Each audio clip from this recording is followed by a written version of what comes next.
Within the sight and the sound of a shingle crusher at the Isaacs Peacock Springs Reserve is an anonymous-looking pond. It's here you can often find Tony ELDON, fish expert from the Ministry of Ag. Tony is the authority on the fish most people have never seen.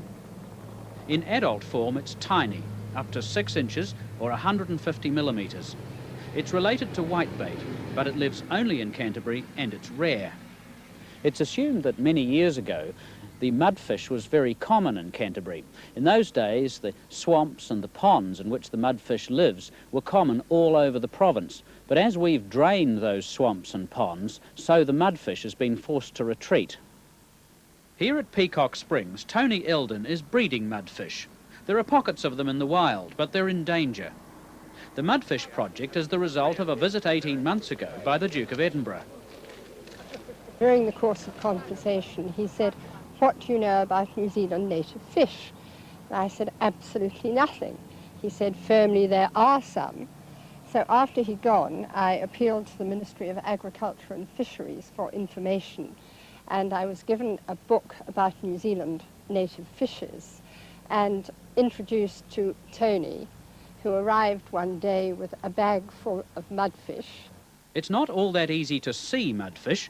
As adults, they're nocturnal, but with patience, the fry or babies are visible by day. They're about the size of a fingernail.